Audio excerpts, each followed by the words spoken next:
इते शहर तुंहिंजे में ॿुधोसीं शौक़ जो सौदो। इते शहर तुंहिंजे में ॿुधोसीं शौक़ जो सौदो। थियो आम सबके लई असीं हाक ते रखी अशाकीअ जी। ॿधीहर सां कमाए कुल आयासीं सुबुह मां शाम थी वई आ अञा बाज़ार में आहियूं। अजब बाज़ार में आहियूं। असांखे कंहिं हसीन जे नक्श पाजो को टिड़ियल राबेल थो घुरिजे। परेशान जुल्फ कंहिंजे जो खपे थो ज़हर कातिल जो ॾिसे बहसी असांजो जी मतवालो।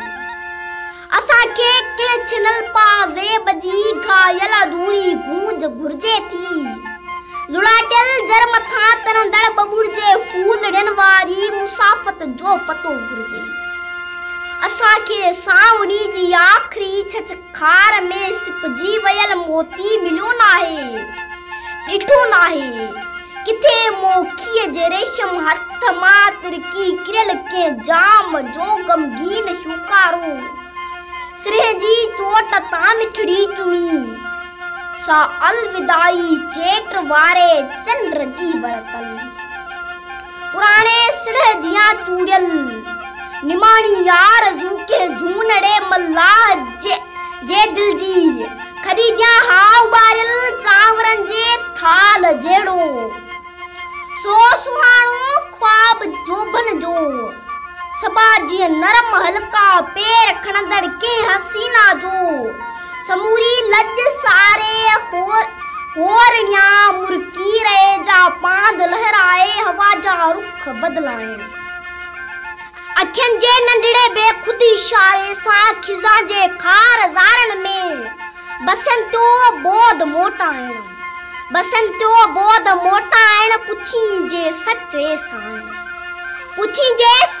साइण उते ही शहर तुंहिंजे में हले थो शौक़ जो सौदो। इते ही शहर तुंहिंजे में हले थो शौक़ जो सौदो। सॼी बाज़ार चाचो ले टकायूं असांखे तुंहिंजे टहकन जे परन जे देस वारो। उलहंगा मून हथ आयो जुड़ालो मुर्क तुंहिंजीअ जो संदे लहजो। सॼन जी शाहिदी ॾींदड़ ॿुढी आढी पिपुर जी डार में ॼण साह खणंदड़ कूक कोयल जी। असांजे भाग जे कल जग में हे कर ॾींहं जी लाट वांगे लमकंदड़ तुंहिंजूं अदाऊं नाज़ ऐं नखरो। घड़ी सा कच्छ असांजीअ में हुयो निंड्राखड़ो मुगरो सदोरे मुख तुंहिंजे जो। पियो कुझ बि पले नाहे मिलियो नाहे।